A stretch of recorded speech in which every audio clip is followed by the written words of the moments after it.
آل رسول کو بیان کریں۔ لہٰذا آپ نے فرمایا اجازت دے میں لکڑیوں کے اس ڈھیر پر کھڑے ہو کر بات کروں۔ یزید نے کہا کہ ہرگز اجازت نہیں با۔ یزید کا بیٹا آگے آیا اور کہنے لگا کیوں اجازت نہیں دیتے، یہ اسیر ہے، سارا زمانہ دیکھ رہا ہے کہ کتنا بیچارہ ہے، اس کے کچھ کہنے سے کیا ہوتا ہے، ہمارے پاس اتنی بڑی فوج ہے۔ اس نے کہا کہ اگر اس نے ایک دفعہ زبان کھول دی تو میں جانتا ہوں قد زق العلم زقا، کہ یہ علم سے ایسے سرشار ہیں کہ اس نے جب ایک دفعہ کوئی بات کر لی تو روئے ارض پر جتنے لوگ ہیں وہ ان کے اوپر ایمان لے آئیں گے۔ یزید کے بیٹے نے کہا خوف زدہ نہ ہو، ہماری طاقت اس ایک قیدی سے بہت زیادہ ہے، لہٰذا بادل ناخواستہ یزید نے امام کو اجازت دی اور امام لکڑیوں کے اس ڈھیر پر آ کر کھڑے ہوئے اور آپ نے وہاں پر اپنی ذوالفقار چلائی، وہاں آپ نے اپنا جہاد کیا۔ 50 سال کم از کم 50 سال جس ممبر سے یہ کہا جاتا تھا کہ علی ابن ابی طالب ناسزا ہیں، ان کے بارے میں غلط باتیں منسوب کی جاتی تھی، اس ممبر پر علی کا بیٹا آ کر کھڑا ہوا جب سارے عمراء، رؤساء، عام، خاص سب لوگ موجود تھے۔ لہٰذا آپ نے سب سے پہلے اللہ کی حمد و ثنا کی، رسول کی رسالت کی گواہی دی، اللہ کی عطا کردہ نعمات کا شکر ادا کیا، اور اس کے بعد آپ نے لوگوں کو مخاطب کیا اور فرمایا یا ایھا الناس اعطینا ستۃ وفضلنا بسبعۃ، اللہ نے ہمیں 6 خصلتیں دی ہیں اور 7 فضیلتیں دی ہیں۔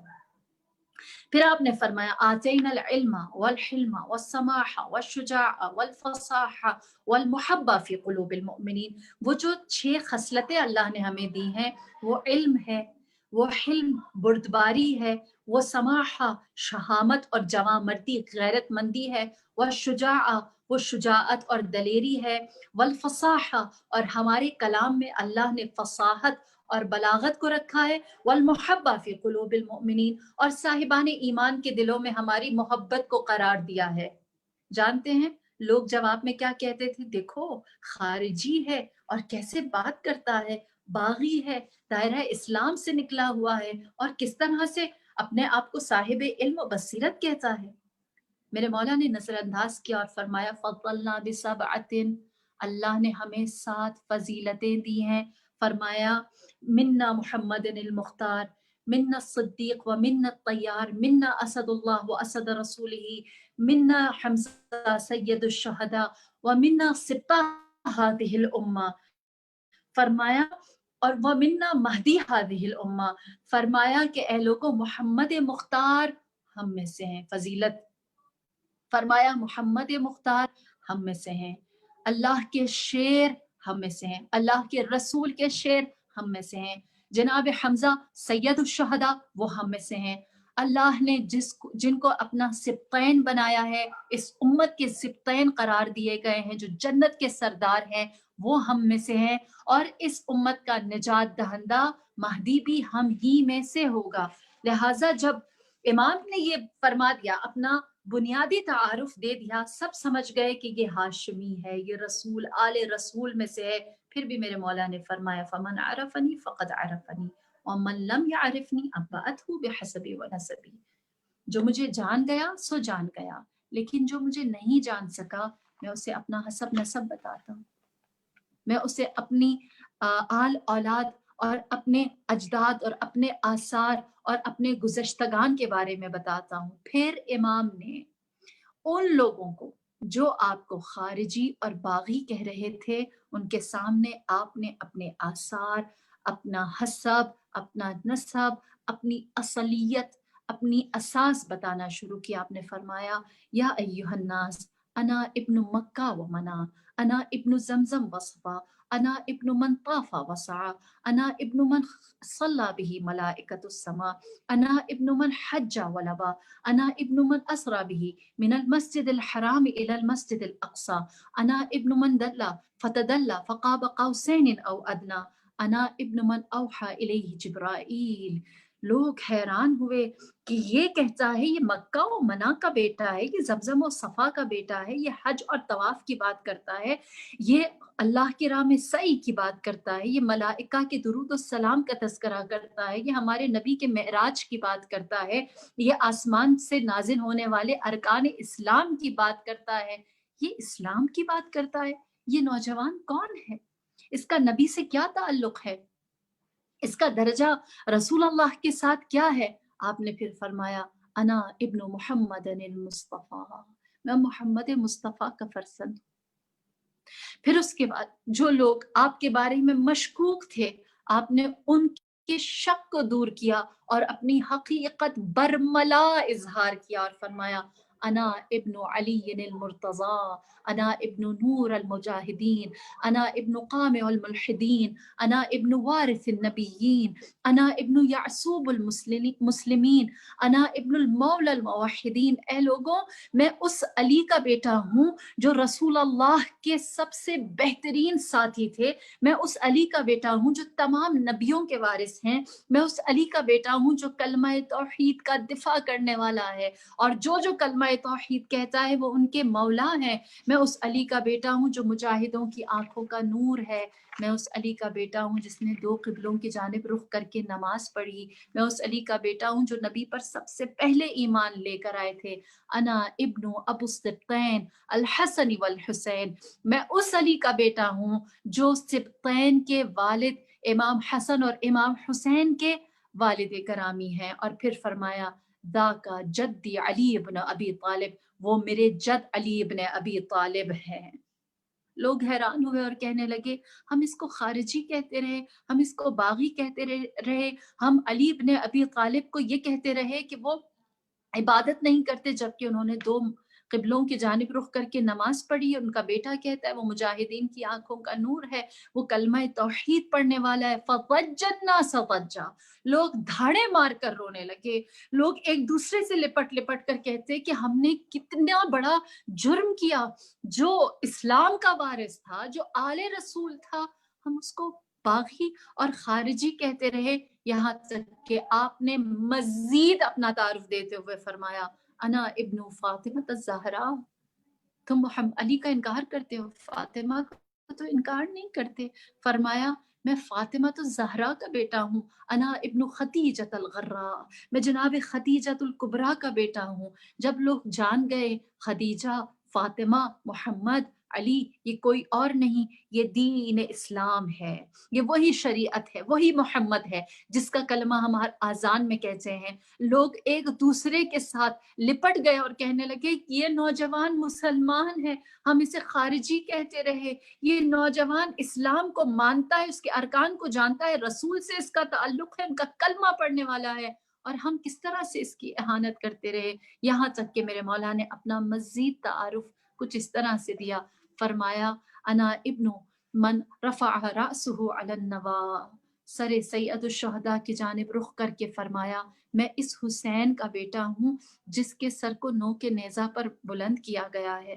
فرمایا میں اس حسین کا بیٹا ہوں جسے دشت کربلا میں پیاسا شہید کیا گیا، میں اس حسین کا بیٹا ہوں جس کے سر سے امامہ اتار لیا گیا اور اس کے کاندھے سے ردا چھین لی گئی۔